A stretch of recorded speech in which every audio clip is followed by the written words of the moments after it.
selamat datang di Pojok Santai.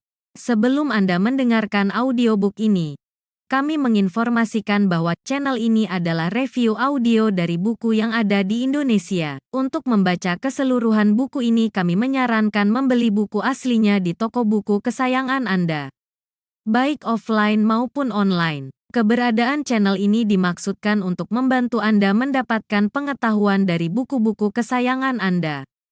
Jangan lupa untuk subscribe, like, dan komen. Selamat datang di Pojok Santai, channel khusus yang membahas komik dan novel dengan cara asik.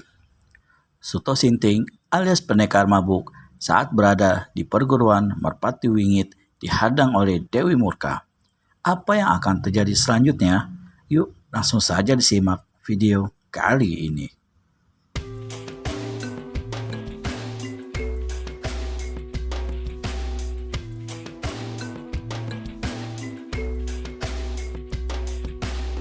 Suto tersenyum kepada perempuan berpakaian hitam dan bersenjata trisula di pinggangnya. Suto mengenali perempuannya bernama Dewi Murka itu karena dia pernah bertemu saat perempuan itu mengkeroyok pujangga keramat, dan saat itu perempuan itu ditolongnya karena racun dari jarum penyerang gelap. Tetapi Dewi Murka merasa asing pada Suto sebab setelah dia sembuh dari pengaruh racun yang nyaris merenggut nyawanya itu, ingatannya tentang Suto menjadi hilang. Itulah sebabnya dia ngotot ingin bertemu dengan si gila tuak untuk menyampaikan permintaan maaf atas sikap Murbawati yang dianggap sebagai orang yang dicurigai. Untuk lebih jelasnya, silakan nonton serial Pendekar Mabuk dalam episode Pusaka Tuak Setan. Karena ingatannya lemah tentang Suto, Dewi Murka hanya membatin. Sepertinya aku pernah melihat orang tampan ini, tapi di mana dan kapan? Aku tidak tahu. Dewi Murka menyipitkan mata dalam memandang Suto. Wajahnya dibuat angkuh supaya tidak diremehkan oleh tamu asingnya. Bahkan suaranya pun dibuat sedikit ketus berwibawa. Sebutkan dirimu dan apa keperluanmu masuk ke perguruan kami. Aku mau bertemu dengan selendang kubur, jawab Suto dengan kalem. Dia pun sadar bahwa Dewi Murka telah lupa pada dirinya akibat pengobatan memakai cara sembur tuaknya itu.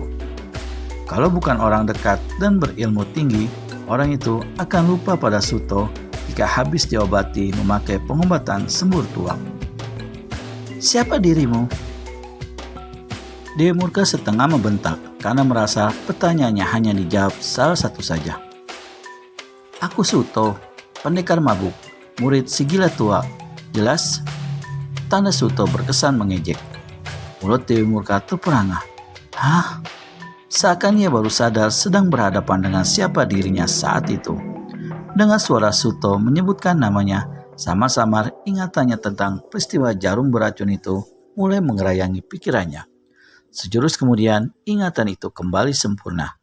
Apa saja yang dialaminya bersama selendang kubur dan Suto waktu di atas jurang lindu itu kembali teringat jelas dalam bayangannya. Tak heran jika hati Dewi Murka menjadi berdebar-debar dan membatin. Oh iya, pemuda ini yang dulu membuatku penasaran, ingin melihat wajahnya. Pemuda ini yang dulu diceritakan Murbawati tentang ketampanannya. Pemuda ini pula yang dulu pernah menyembuhkan lukaku dari serangan sebuah jarum beracun. Aduh, kenapa aku baru ingat sekarang bahwa aku pernah jatuh rubuh di dadanya. Indah sekali kala itu. Sekarang pun hatiku berbunga indah berhadapan dengannya. Tapi mengapa yang ia cari selendang kubur? Mengapa bukan aku? Atau Nyai Guru Betari Ayu?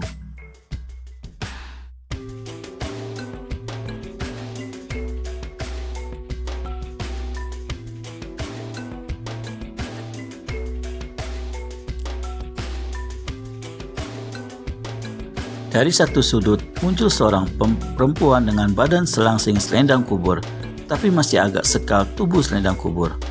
Suto menatap ke arah perempuan itu, sangkanya perempuan itu selendang kubur.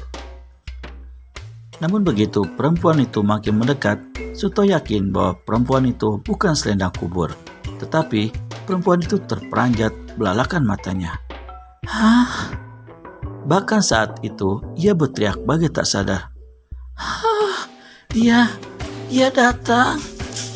Perempuan yang kegirangan namun salah tingkah itu tidak lain adalah Murbawati.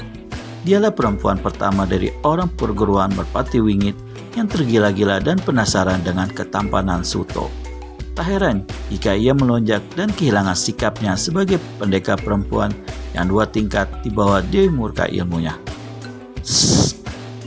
Dewi Murka segera mendesis keras memberi peringatan kepada Murbawati yang berucap kata tak beraturan karena salah tingkah kegirangan. Kemudian dengan tetap berusaha menenangkan hatinya yang bergemuruh indah, Dewi Murka bertanya, "Ada apa? Kau mau bertemu dengan selendang kubur?" "Ada sesuatu yang ingin kubicarakan," jawab Suto, sengaja tidak menjelaskan maksud kedatangannya yang berhubungan dengan hilangnya pusaka tuak setan, supaya hal itu tidak menyebar kemana-mana dan menjadi bahan buruan setiap orang. "Selendang kubur tidak ada, dia belum pulang," kata Dewi Murka. "Kalau begitu, aku mau bicara dengan gurumu." "Tidak perlu, cukup kau bicara padaku." Dewi Murka semakin memperdesar ketegasannya untuk menutupi hatinya yang berbunga-bunga saat itu. "Tak bisa aku bicara denganmu, aku perlu bicara dengan ketua perguruan ini." "Nyai Guru sedang sakit, semua urusan diserahkan padaku." Tetapi tiba-tiba dari arah belakang Dewi Murka terdengar suara yang lebih bernada tegas dan berwibawa. "Biarkan dia menemuiku, Dewi." Malu hati Dewi Murka melihat gurunya sudah ada di belakangnya. Nyai Guru Betari Ayu kelihatan tenang berkarisma tinggi. Dewi Murka menyisi, membuat pandangan mata Suto ke arah Betari Ayu menjadi lebih jelas dan lebih langsung lagi. Dalam hati, Suto membatin, "Oh, ini guru mereka, cantik juga. Tapi tidak sebegitu menarik dengan kecantikan dia Sariningrum, idaman hatiku itu." Betari Ayu memerintahkan kepada Dewi Murka dan Murbawati untuk membubarkan kepungan. Kemudian ia berkata kepada Suto Sinting, "Kalau tidak salah dengar telingaku, tadi kau mengaku murid si gila tuak." "Benar, ada sesuatu yang ingin kubicarakan padamu sebagai ketua perguruan di sini." "Silakan masuk, jangan bicara di pelataran." "Hah? Harus di mana kita bicara? Di dalam kamar?" Betari Ayu yang memang ayu itu tersenyum malu. Ada bunga indah juga yang tumbuh di hatinya. Namun segera ia memangkasnya. Ia melangkah dan diikuti oleh Suto. Dari kejauhan, Dewi Murka dan Murbawati memperhatikan antara curiga, iri, dan terpesona. Rupanya Betari Ayu mengajak Suto ke taman di bagian belakang bangunan joglo itu. Rupanya Betari Ayu membangun taman indah di sana yang cukup luas untuk ukuran taman pribadi dan mempunyai aneka macam bunga warna-warni, serta sebuah kolam ikan berpancuran di bagian tengahnya. Satu hal yang menakjubkan pada taman itu terletak pada kolam berpancuran airnya. Air yang mancur dari tengah kolam itu tidak jatuh kembali ke kolam, namun lenyap bagai berubah menjadi uap dan terbang terbawa angin. Padahal bentuk air yang memancur itu seperti bunga trompet yang melengkung pada bagian tepiannya. Mestinya pada bagian lengkung itu air jatuh ke kolam lagi, tapi ternyata air menghilang lenyap. Suto tersenyum memandang air mancur itu. Betari Ayu pun tersenyum bangga melihat Suto senang melihat air mancurnya. Karena memang air mancur itulah yang dibanggakan oleh Betari Ayu jika ada tamu yang diajak ke tamannya. Namun kedatangan tamu ke taman itu belum tentu 5 tahun sekali terjadi. Biasanya Betari Ayu hanya menerima tamunya sampai di bangsal Patemon, di sisi samping dari ruang joglo itu. Jika ada seorang tamu yang diajak bicara di taman tersebut, itu pertanda Betari Ayu menganggap tamu itu adalah tamu istimewanya. Sejauh mana keistimewaan tamu itu, hanya Betari Ayu yang bisa mengukurnya. Di taman rindang bersuasana teduh itu, ada 4 bangku marmer putih yang terletak di beberapa sudut.